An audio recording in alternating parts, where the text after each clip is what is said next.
പ്രധാനമായിട്ടും ഞാൻ ഇന്ന് പത്രക്കാരെ നിങ്ങളെ കാണാമെന്ന് ഉദ്ദേശിച്ചത്, നിങ്ങൾക്കറിയാം, ഇന്നലെയും കഴിഞ്ഞ 3-4 ദിവസമായിട്ട് കേരള പോലീസിലെ ചില നടപടികൾ അത് ആളുകളുമായി പങ്കുവെക്കേണ്ട ഒരു സാഹചര്യത്തിലാണ്. ഇന്നലെ ഏറ്റവും അവസാനമായി തിരുവനന്തപുരം ക്രൈംബ്രാഞ്ചിലെ DYSP ആയിരുന്ന MI ഷാജിയെ സസ്പെൻഡ് ചെയ്തുകൊണ്ടുള്ള ഒരു ഉത്തരവ് വന്നിരിക്കുകയാണ്. ആ ഉത്തരവിൽ കൃത്യമായി പറയുന്നത് PV അൻവർ MLA-യുമായി അദ്ദേഹം നടത്തിയ കമ്മ്യൂണിക്കേഷൻസ് നേരിൽ വന്ന് കാണുകയും ചില ഡോക്യുമെന്റുകൾ പോലീസ് സംബന്ധമായത് എനിക്ക് കൈമാറുകയും ചെയ്തു എന്ന കാരണത്തിലാണ് അദ്ദേഹത്തെ സസ്പെൻഡ് ചെയ്തിരിക്കുന്നത്. അപ്പം നമ്മൾ ഒന്ന് പുറകോട്ട് പോകേണ്ടതുണ്ട് ഈ വിഷയത്തിൽ. ഞാൻ ഏകദേശം 7-8 മാസം മുമ്പ് ബഹുമാനപ്പെട്ട മുഖ്യമന്ത്രിക്ക് നൽകിയ പരാതികൾ നിങ്ങളെല്ലാവരും ഓർക്കുന്നുണ്ടാവും. ദിവസങ്ങളോളം മാസങ്ങളോളം നമ്മളത് ഡിസ്കസ് ചെയ്താണ്. ആ 5-6 പരാതികളിൽ ഒരു പരാതി പോലും അന്വേഷിച്ച് റിപ്പോർട്ട് ഗവൺമെന്റിന് ഇതുവരെ കൊടുത്തില്ല. അന്ന് സ്പെഷ്യൽ ഇൻവെസ്റ്റിഗേഷൻ ടീമിനെ ഉണ്ടാക്കി 3 മാസം കൊണ്ട് റിപ്പോർട്ട് സർക്കാരിൽ സമർപ്പിക്കുമെന്നായിരുന്നു മുഖ്യമന്ത്രി പറഞ്ഞിരുന്നത്. സസ്പെൻഡ് ചെയ്തിരുന്ന അന്നത്തെ SP സുജിത് ദാസിനെ 6 മാസത്തേക്കായിരുന്നു. ആ 6 മാസം കംപ്ലീറ്റ് ആയി എന്ന കാരണം പറഞ്ഞുകൊണ്ട് സുജിത് ദാസിനെ ഇപ്പോൾ തിരിച്ച് റീഇൻസ്റ്റേറ്റ് ചെയ്തിരിക്കുകയാണ്. സാധാരണ നിങ്ങൾക്കറിയാം, ഒരു കേസിൽ സസ്പെൻഡ് ചെയ്യപ്പെട്ടിട്ടുണ്ടെങ്കിൽ കേസിന്റെ അന്വേഷണം പൂർത്തിയായിട്ടില്ലെങ്കിൽ സസ്പെൻഷൻ കാലാവധി നീട്ടുകയാണ് സാധാരണ ചെയ്യാറുള്ളത്. പക്ഷെ ഇതിന് ഘടകവിരുദ്ധമായിട്ടാണ് അത് ചെയ്ത് സുജിത് ദാസിനെ റീഇൻസ്റ്റേറ്റ് ചെയ്തിരിക്കുകയാണ്. ഒന്ന്. രണ്ടാമത്തെ കാര്യം ADGP അജിത് കുമാറാണ്. ADGP അജിത് കുമാറുമായി ഞാൻ ബന്ധപ്പെട്ട് ഉന്നയിച്ച വിഷയങ്ങളിൽ ഒരു തീർപ്പും ഒരു അന്വേഷണവും പൂർത്തീകരിക്കപ്പെട്ടിട്ടില്ല. ഒന്ന്, അദ്ദേഹത്തിന്റെ കരിപ്പൂർ എയർപോർട്ടുമായി ബന്ധപ്പെട്ട സ്വർണ്ണക്കള്ളക്കടത്ത് കേസ്, ആ അന്വേഷണം പൂർത്തീകരിക്കപ്പെട്ടിട്ടില്ല. ഒന്ന്. രണ്ടാമത്, മലപ്പുറത്തെ ഡാൻസ് ആപ്പ് സംഘവും സുജിത് ദാസും ഉൾപ്പെടെയുള്ള പോലീസ് ഉദ്യോഗസ്ഥരുടെ ഇവിടുത്തെ മയക്കുമരുന്നുമായി ബന്ധപ്പെട്ട വിഷയങ്ങളിൽ പോലീസിന്റെ റോളും പോലീസ് ആ നടത്തിപ്പുകാരുമായി ബന്ധപ്പെട്ട് നടത്തുന്ന കച്ചവടത്തെക്കുറിച്ചായിരുന്നു. താമർ ജിഫ്രി വിഷയം അതിന്റെ ഒരു ഭാഗമായിരുന്നു. ഒരു തീരുമാനമായിട്ടില്ല. എന്റെ നാട്ടിൽ എടവണ്ണയിലെ റിദാൻ ബാസിൽ കേസ് നിങ്ങൾക്കറിയാം, ദുരൂഹമായ കൊലപാതകം. ആ കൊലപാതകത്തിലുണ്ടായ നടത്തിയ കള്ളത്തരങ്ങൾ യഥാർത്ഥ പ്രതിയെ രക്ഷപ്പെടുത്താൻ വേണ്ടി അത് യഥാർത്ഥ പ്രതിയല്ലാത്ത മറ്റൊരാളെ കേസിൽ ബുക്ക് ചെയ്ത് അവന്റെ പേരിൽ കള്ളത്തോക്കിന്റെ കണക്കുണ്ടാക്കി ഇന്ന രീതിയിൽ ആ കേസിനെ അട്ടിമറിക്കപ്പെട്ടു. അത് പുനരന്വേഷണം വേണമെന്ന് പറഞ്ഞത് കൊടുത്താണ്. അതിന്റെ മുകളിൽ അതൊന്നുമില്ല.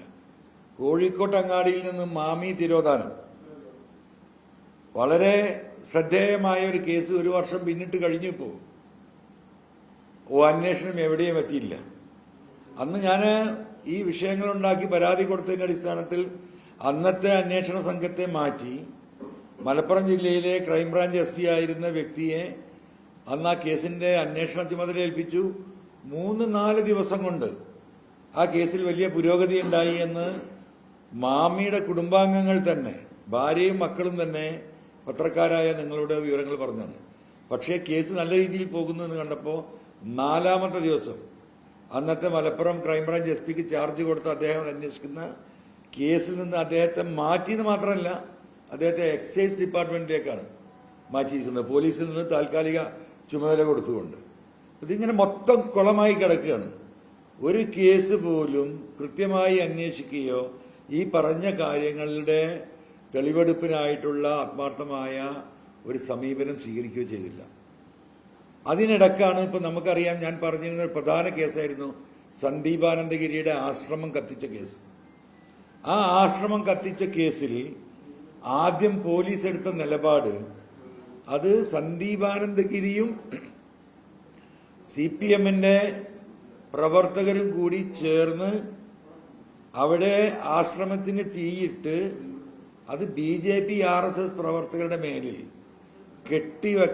കെട്ടിവെക്കാനുള്ള ശ്രമമാണ് സന്ദീപാനന്ദഗിരി നടത്തുന്നത് എന്നതായിരുന്നു അന്ന് നടന്ന പ്രചരണം. ആ രീതിയിലായിരുന്നു അന്വേഷണം പോയിരുന്നത്. അന്വേഷണം എവിടെയും എത്തിയില്ല. ആ സന്ദീപാനന്ദഗിരിയും CPM ആ കാര്യത്തിൽ എന്താ പറയാ, കുറ്റവാളിയായി നിൽക്കുകയായിരുന്നു. കാരായി രാജൻ ഉൾപ്പെടെ ഉള്ളവർ കണ്ണൂരിൽ നിന്നൊരു ടീം വന്നിട്ടാണ് ഇത് ചെയ്തത് എന്നായിരുന്നു അന്നത്തെ പോലീസിന്റെ ഭാഷ്യം.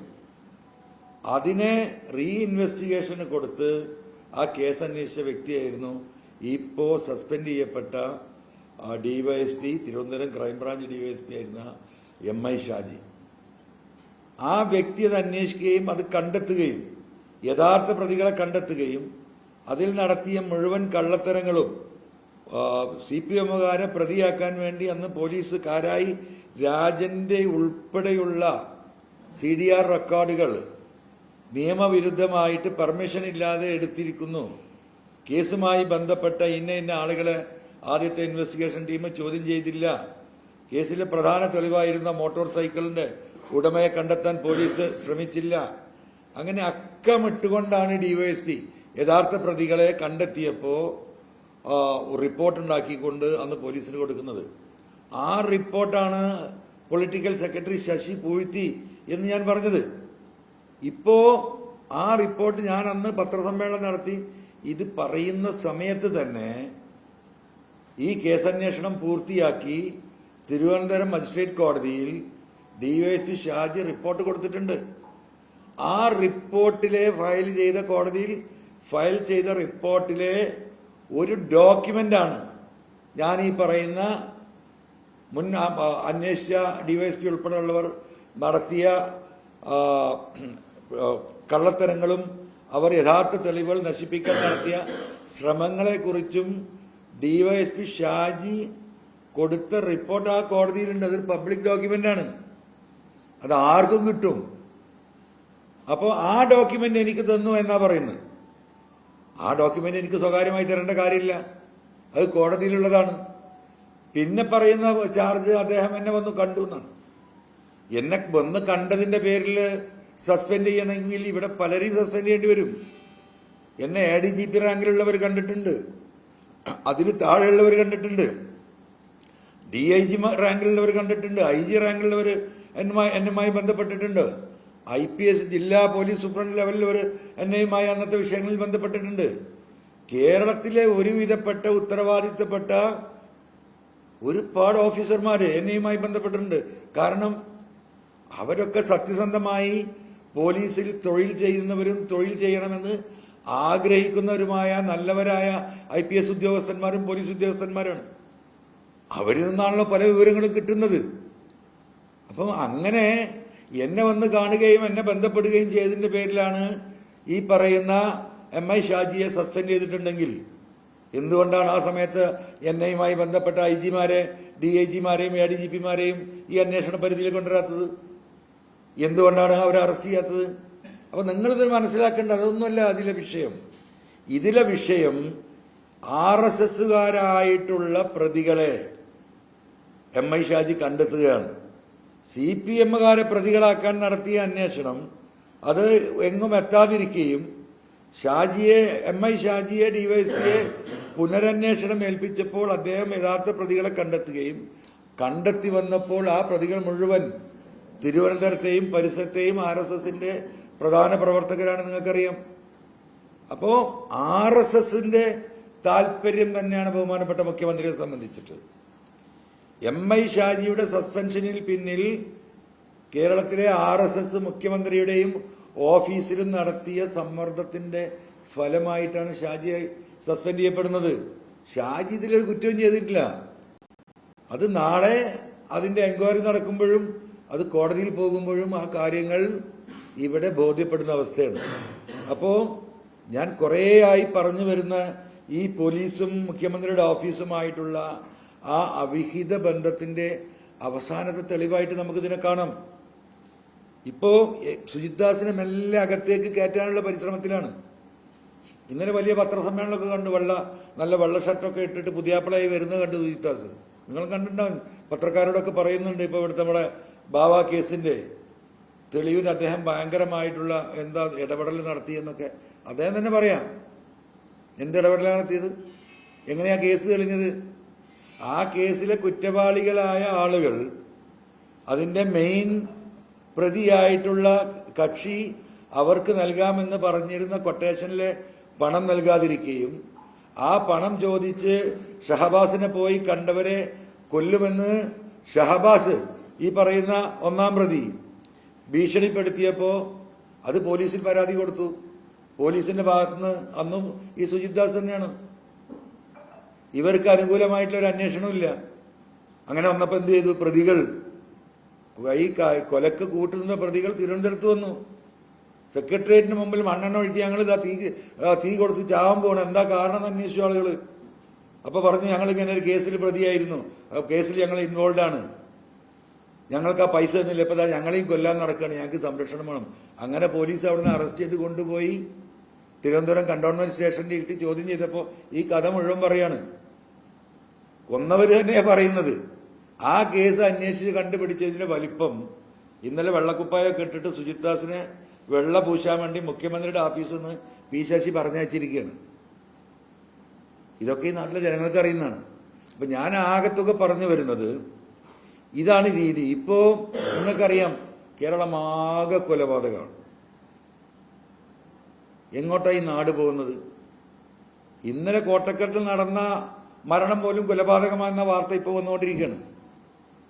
ഇന്നലെ താമരശ്ശേരിയിൽ 24 വയസ്സിലെ പെൺകുട്ടിയെ കുത്തിക്കൊന്ന ആ കുടുംബത്തിന് ഞാൻ പോയിരുന്നു. ഞാൻ ആ പോസ്റ്റ് ചെയ്തിരുന്നു, നിങ്ങൾ ഫേസ്ബുക്കിൽ കണ്ടിട്ടുണ്ടാവും. ആ മരിച്ച പെൺകുട്ടിയുടെ ജ്യേഷ്ഠത്തെയും അവരുടെ കൊച്ചുമ്മയും പറയുന്നത് ഈ സംഭവം ഇവർ മരിക്കുന്നതിന് 2 ആഴ്ച മുമ്പ് അവർ പോലീസിൽ കംപ്ലൈന്റ് ചെയ്തിട്ടുണ്ട്.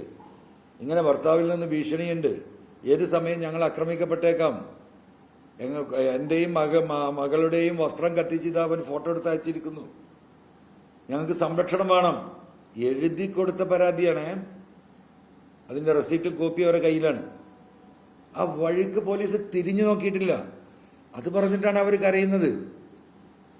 ജനുവരി 2025 1 തൊട്ട് ഇന്ന് നമ്മൾ ഈ ഇരിക്കുന്ന 20ഓ 21-ാം തീയതി വരെയുള്ള ഈ പറയുന്ന 10-70 ദിവസത്തിൻ്റെ ഉള്ളിൽ 75 കൊലപാതകങ്ങൾ നടന്നിരിക്കുക കേരളത്തിൽ. എത്ര? 75 കൊലപാതകങ്ങൾ 2025 മാത്രം. ഇതെന്ത് കൊലപാതകങ്ങളാ? രാഷ്ട്രീയ കൊലപാതകങ്ങളാണെങ്കിൽ നമുക്കത് മനസ്സിലാക്കാം. മറ്റേതെങ്കിലും രീതിയിലുള്ള ഒരു വർഗീയ കലാപം പൊട്ടിപ്പുറപ്പെട്ടിട്ടുണ്ടാകുന്ന ഒരു കൊലപാതകമാണെങ്കിൽ നമുക്ക് മനസ്സിലാക്കാം. അങ്ങനത്തെ ഒരു വിഷയവും കേരളത്തിൽ ഇല്ലല്ലോ.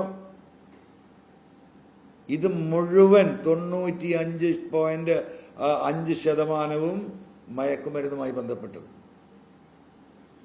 ആരാണ് മരണപ്പെടുന്നത്? വീട്ടുകാരാണ് മരണപ്പെടുന്നത്.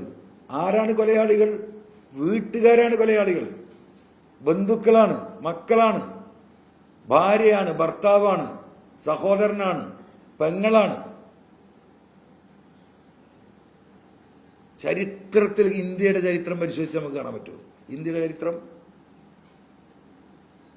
ബന്ധുക്കള്, ജ്യേഷ്ഠാനിയന്മാര്, സഹോദരങ്ങള്, ഭർത്താവ്, ഭാര്യ പരസ്പരം കൊല്ലുകയാണ്. ഒരാൾക്കും വീട്ടിൽ കിടന്നുറങ്ങാൻ ധൈര്യമില്ലാത്ത അവസ്ഥ. ഞാൻ ആവർത്തിച്ച് പറയാം. ഇന്നലെ ആ മരിച്ച സഹോദരി ചോദിക്കുന്ന ചോദ്യം നിങ്ങൾ കേൾക്കണം. ഞങ്ങളിനി എന്ത് ചെയ്യും? ഇവര് പുറത്തു വന്നാൽ ഞങ്ങളെയും കൊല്ലും. ആര് ഞങ്ങളെ സംരക്ഷിക്കും?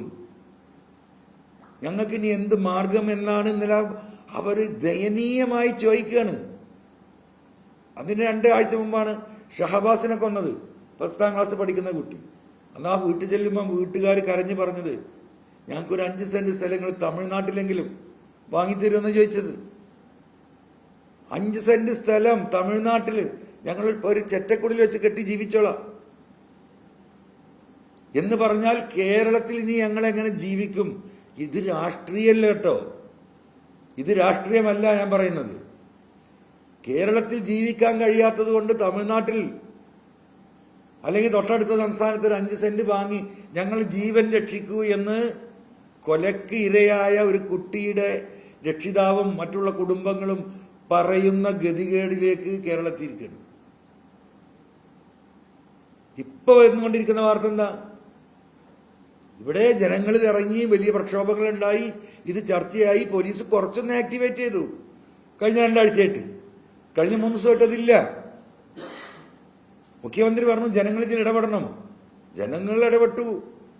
പത്രങ്ങൾ മുഴുവൻ നിങ്ങൾ പല പ്രചരണ പരിപാടികളും നടത്തി ജനങ്ങളുടെ സഹകരണം തേടി. കേരളത്തിലെ ജനങ്ങൾ ഇതുമായി പൂർണ്ണമായും സഹകരിച്ചു. ഇപ്പൊ എന്താ വന്നുകൊണ്ടിരിക്കുന്ന വാർത്ത കൊടുത്ത പത്രപ്രവർത്തകന് നേരെ അക്രമം. ജനകീയ സമിതികൾ ഉണ്ടാക്കി ജനങ്ങൾ സംഘടിച്ചവരെ കൊല്ലുമെന്ന് ഭീഷണി. ചിലരെ കൊല്ലാൻ പോകുന്നു. അടിവാരത്തിന് താഴെ വയനാട്ടില് അവിടെ വലിയ വിപുലമായ കമ്മിറ്റി ഉണ്ടാക്കി. കാരണം ഈ താമരശ്ശേരി അടിവാരത്തിന് ചുറ്റാണ് ഇപ്പൊ ഈ പറഞ്ഞ 4 കൊലപാതകങ്ങൾ നടന്നത് ഈ ഒരു മാസത്തിന്റെ ഇടക്ക്. ആളുകൾ അലർട്ടായി. അവർ കമ്മിറ്റി ഉണ്ടാക്കി, ബോർഡുകൾ വെച്ചു. ഇന്നിപ്പോ നിങ്ങൾ കാണുന്ന കംപ്ലീറ്റ് ബോർഡുകൾ കത്തിക്കീറി. അതിൽ സഹകരിച്ച ആളുകളെ വിളിച്ച് ഭീഷണിപ്പെടുത്തുന്ന ഫോണാ വരുന്നത്. പോലീസ് അനങ്ങുന്നില്ല. നിങ്ങളെല്ലാവരും വാർത്ത കൊടുത്തുകൊണ്ടിരിക്കുകയാണ്. അപ്പൊ ഇനി ജനങ്ങൾ എന്ത് ചെയ്യാം? ജനങ്ങൾക്ക് നാളെ നിങ്ങൾക്കും വാർത്ത കൊടുക്കാൻ കഴിയില്ല. നിങ്ങൾ മനസ്സിലാക്കിക്കോ. ഇപ്പൊ വളരെ ആത്മാർത്ഥമായി വളരെ ശൗര്യത്തോടു കൂടി വാർത്ത കൊടുക്കുന്ന വാർത്താ മാധ്യമ പ്രവർത്തകരെ സത്യസന്ധമായിട്ട് ഈ വിഷയം ഈ നാട്ടിൽ നിന്ന് പോകണം, ഇത് അവസാനിക്കണമെന്ന് ആഗ്രഹിച്ച് വാർത്ത കൊടുക്കുന്ന നിങ്ങളിൽ പലരും നമ്മൾ കാണുന്നുണ്ട് ടിവിയിൽ. നാളെ ഈ കൊലക്കത്തി നിങ്ങളുടെയും കഴുത്തിലേക്കാ. ഒരു തർക്കവും നിങ്ങൾ കരുതണ്ട, എന്റെയും കഴുത്തിലേക്ക് വരും. കാരണം ഇത് കത്തിയുമായി വരുന്നവന് ഒരു കോമൺ സെൻസ് പോലും ഇല്ലാത്തവനാണ്. സ്വന്തം ഉമ്മാനെ കൊല്ലുന്നവന്, എന്താ ഒരു പത്രക്കാരനെ കൊല്ലുന്നതിന്, എന്താ ഒരു പൊതുപ്രവർത്തകനെ കൊല്ലുന്നതിന്, സ്വന്തം അമ്മയെ ബലാത്സംഗം ചെയ്യുന്നവനവൻ. മിനിഞ്ഞാന്ന് തിരുവനന്തപുരത്ത് നിന്ന വാർത്ത 80 വയസ്സുള്ള അമ്മമ്മയെ 16 വയസ്സുള്ള ചെക്കൻ ബലാത്സംഗം ചെയ്യാൻ ശ്രമിച്ചു. മിനിഞ്ഞാന്ന് തിരുവനന്തപുരത്ത് നിന്ന വാർത്തയല്ലേ? ഈ ആളുകളുടെ കയ്യിലാണ് ആയുധവും കത്തിയുള്ളത്. നിങ്ങളുടെ ജീവിതം ലൈഫിന് എന്തുറപ്പ്? ഇതിൽ ഇടപെടുന്നവരുടെ ലൈഫിന് എന്തുറപ്പ്? ഒരാളും ഇടപെടാതെയാകും. സർക്കാർ ആഗ്രഹിക്കുന്ന അതാണ്. നിങ്ങൾ മനസ്സിലാക്കിക്കോ. ഇത് ഒരു ദിവസം കൊണ്ടുണ്ടായതല്ല. ഈ സുജിത് ദാസിനെ പോലെയും ഈ പറയുന്ന അജിത് കുമാറിനെ പോലെയുമുള്ള നൊട്ടോറിയസ് ക്രിമിനലുകളായിട്ടുള്ള പോലീസ് ഉദ്യോഗസ്ഥന്മാരുടെ കയ്യിൽ ഈ ലോ ആൻഡ് ഓർഡർ കഴിഞ്ഞ 8-8.5 വർഷമായിട്ട് ഇവരാണിത് കൈയാളുന്നത്. അത്തരത്തിലുള്ള സാമൂഹിക വിരുദ്ധരുടെ കയ്യിൽ കേരളത്തിന്റെ പോലീസിനെ മുഖ്യമന്ത്രി പിണറായി ഏൽപ്പിച്ചു. അവർക്ക് കച്ചവടം ചെയ്യാനും സമ്പത്തുണ്ടാക്കാനും ഉള്ള ഒരു മേഖലയായി ഈ മയക്കുമരുന്ന് മേഖലയെ പോലീസിലെ ഒരു വിഭാഗം മാറ്റി. അവർ ഇന്നും അതിന്റെ പങ്കുകാരാണ്. ഇന്നും അവർ അതിന്റെ പങ്ക് പറ്റുന്നു. ഇവിടെ ഇരിക്കുന്ന പത്രക്കാരായ നിങ്ങൾ തന്നെ പലരെയും ഇന്റർവ്യൂ ചെയ്തപ്പോൾ എന്താ പറഞ്ഞ്? അവരിന്ന് പിടിച്ച 100 ഗ്രാമും 150 ഗ്രാമും പിടിക്കുമ്പോൾ 2 ഗ്രാമാണ് കോടതി കൊടുക്കുന്നത്. മറ്റുള്ളത് വീണ്ടും കച്ചവടത്തിന് പോലീസ് എടുക്കുകയാണ്. നിങ്ങളോട് പറഞ്ഞിട്ടില്ലേ? ഇവിടെ ഇരിക്കുന്ന നിങ്ങളോട് പറഞ്ഞിട്ടുണ്ടല്ലോ. അപ്പൊ കഴിഞ്ഞ 5-8 വർഷമായി ഇടതുപക്ഷ ഗവൺമെന്റ് പിണറായി ആഭ്യന്തരം ഭരിക്കാൻ തുടങ്ങിയ കഴിഞ്ഞ 8 ചില്ല വർഷമായിട്ട് ഇവിടെ ഡെവലപ്പ് ചെയ്ത ഒരു ഈ പറയുന്ന ഒരു കൊലപാതക ഈ പറയുന്ന മയക്കുമരുന്ന് സംഘത്തിനെ രൂപീകരിച്ച് അതിന് അടിത്തറയിട്ട് കൊടുത്തു കേരളത്തിലെ പോലീസ്. ഇപ്പൊ പോലീസിലെ വിഭാഗം വിചാരിച്ചിട്ട് തന്നെ തൊടാൻ പറ്റുന്നില്ല. അത്രയും വിപുലീകരിച്ചു. അപ്പൊ ഇത് ജനങ്ങളെ സംബന്ധിച്ച് ഈ വിഷയത്തിൽ ജനങ്ങൾ ഒന്നടങ്കം പൊതുവായിട്ടുള്ള ഒരു പ്രതിഷേധ സമരത്തിലേക്ക് ഇറങ്ങി ഈ സർക്കാരിനെ കൊണ്ട് ഇന്നുള്ള പിണറായിയുടെ നിലപാട് മാറ്റിക്കുന്ന ഒരു സമര പരിപാടിയിലേക്ക് ജനങ്ങള്, പ്രതിപക്ഷം ഇത് ഗൗരവമായിട്ട് എടുക്കണം. ഇപ്പോ ഈ സുജിത് ദാസിനെ തിരിച്ചെടുക്കുകയും അജിത് കുമാറിനെ ADGP ആകാൻ വേണ്ടി ADGPക്ക് വേണ്ടിയില്ല റെക്കമെൻഡേഷൻ ഡൽഹിയിലേക്ക് അയച്ചിരിക്കുന്നത്.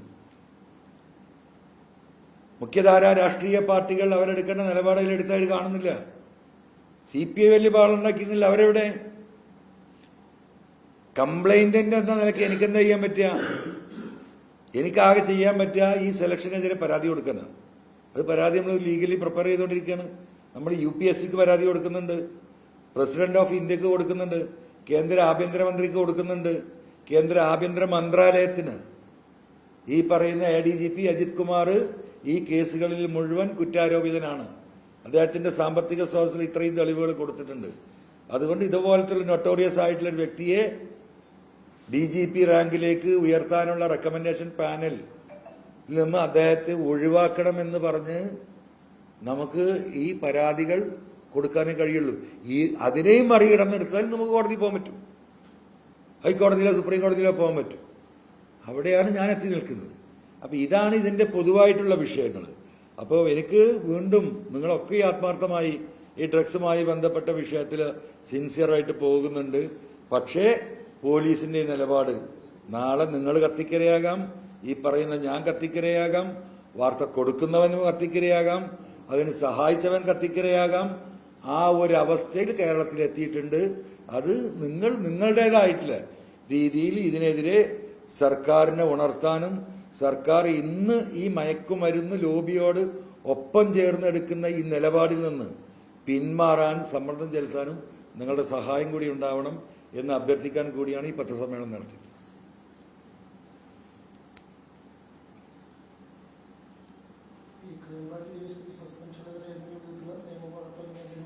തീർച്ചയായിട്ടും ആ പോരാട്ടത്തിന് നമ്മളല്ല പോകേണ്ടത്, അദ്ദേഹം തന്നെയാണ് പോകേണ്ടത്. അദ്ദേഹം സ്വാഭാവികമായിട്ടും അദ്ദേഹത്തിന്റെ നിലനിൽപ്പിന്റെ പ്രശ്നമാണ്. അദ്ദേഹം അതിന് പോകും തന്നെ മനസ്സിലാക്കുന്നത്. ഒന്നാമത്തെ കാര്യം. രണ്ടാമത്തെ കാര്യം, ഇപ്പൊ പലരെയും അകത്താക്കി പലരെയും പുറത്താക്കി.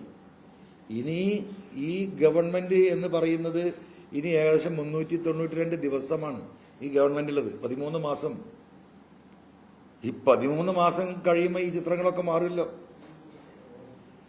അപ്പൊ സ്വാഭാവികമായിട്ടും നീതിപൂർവമായിട്ടുള്ള നിലപാട് ആഭ്യന്തര വകുപ്പിൽ എടുക്കത്തക്ക രീതിയിലുള്ള ഗവൺമെന്റിന് ഇവിടെ വലിയ പരാജയം.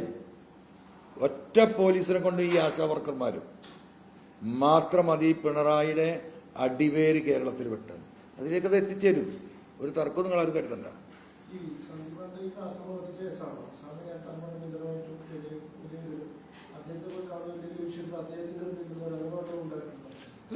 സന്ദീപാനന്ദഗിരിയെ നിങ്ങൾ പോയി കാണണം. സന്ദീപാനന്ദഗിരിയുടെ അഭിമാനക്ഷതമേറ്റ് സത്യം പറയുകയാണെങ്കിൽ പൊതുപരിപാടികളിൽ നിന്ന് പോലും സന്ദീപാനന്ദഗിരി തിരുവനന്തപുരത്തും കേരളത്തിലും മാറി നിൽക്കുന്ന ഗതികേടിലായിരുന്നു.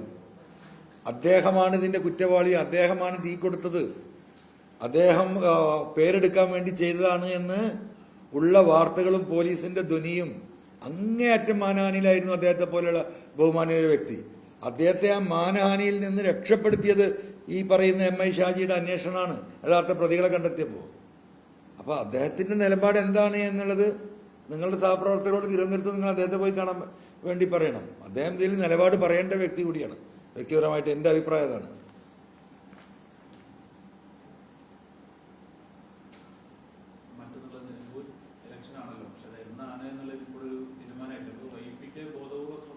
നിലമ്പൂർ ഇലക്ഷന് വൈകുന്ന ലക്ഷണമാണ്.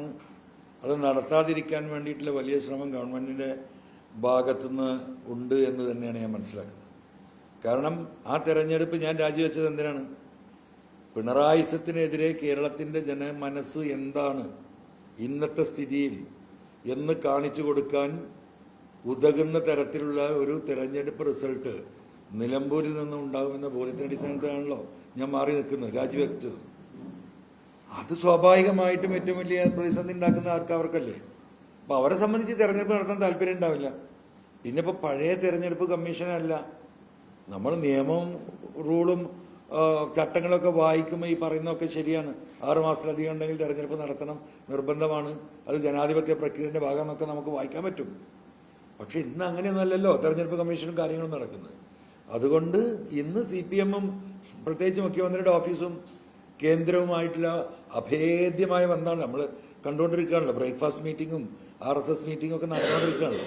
കേന്ദ്രമന്ത്രിമാരൊക്കെ മുഖ്യമന്ത്രിയെ ഇങ്ങോട്ട് വന്ന് കാണുന്ന കാലഘട്ടത്തിലേക്ക് കാര്യങ്ങൾ പോയി. അപ്പോൾ മുഖ്യമന്ത്രിക്ക് അങ്ങനെ ഒരു പ്രയാസമുണ്ടെങ്കിൽ ആ പ്രയാസത്തിൽ നിന്ന് മുഖ്യമന്ത്രി രക്ഷിക്കൽ കേന്ദ്ര ഗവൺമെന്റിന്റെ RSSന്റെ ഉത്തരവാദിത്തമല്ലേ. അപ്പൊ കേന്ദ്രത്തിൽ നിന്ന് ഒരു ഫോൺ ഇലക്ഷൻ കമ്മീഷന് വന്നാൽ ഇലക്ഷൻ കമ്മീഷൻ അനങ്ങുമോ? അപ്പൊ നമ്മൾ കണ്ടുകൊണ്ടിരിക്കുകയല്ലേ. അപ്പം അങ്ങനെ എന്തെങ്കിലും ഒരു നീക്കം ഇലക്ഷൻ കമ്മീഷന്റെ ഭാഗത്തുനിന്നുണ്ടെങ്കിൽ ആദ്യം റിപ്പോർട്ട് തേടുക ജില്ലാ കളക്ടറുടെ അടുത്താണ്. ഞാൻ മിനിയാന്ന് വരെ വിളിക്കുമ്പോൾ ജില്ലാ കളക്ടർക്ക് അടുത്തേക്ക് അങ്ങനെ ഒരു റിപ്പോർട്ടും തേടിയിട്ടില്ല ആരും. കേന്ദ്രവും തേടിയിട്ടില്ല, ചീഫ് സെക്രട്ടറിയും തേടിയിട്ടില്ല, ഇലക്ഷൻ കമ്മീഷനും തേടിയിട്ടില്ല എന്നാണ് മനസ്സിലാക്കുന്നത്. അങ്ങനെ തെരഞ്ഞെടുപ്പിന്റെ ഒരു അനക്കം ഉണ്ടാകണമെങ്കിൽ അതിന്റെ ആദ്യപടി എന്ന് പറയുന്നത് ജില്ലാ കലക്ടറാണ്. അദ്ദേഹത്തിന് റിപ്പോർട്ട് നേടി എന്ന് പറഞ്ഞാൽ അതിനുള്ള ശ്രമങ്ങൾ നടക്കുന്നില്ല മാത്രമല്ല, ഞാൻ ആദ്യം പറഞ്ഞ അത് നടത്താതിരിക്കാനുള്ള ശ്രമം സ്വാഭാവികമായിട്ടും പിണറായിയും ശ്രമിക്കുമെന്നത് ഉറപ്പല്ലേ.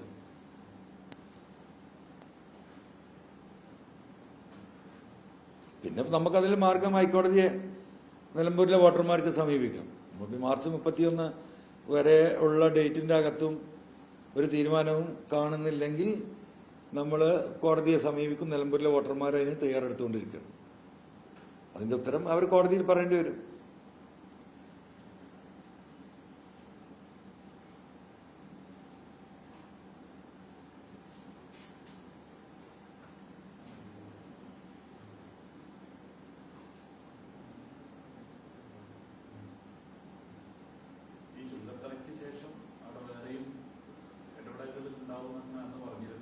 അല്ല, അത് പറഞ്ഞ അതിനിടെ ഇപ്പൊ നോമ്പൊക്കെ വന്നില്ലേ, പിന്നെ ഇപ്പൊ UDF കാര്യങ്ങളൊക്കെ ഒന്ന് തീരുമാനിക്കോട്ടെ, അതാണ് എല്ലാരും പറയുന്നത്.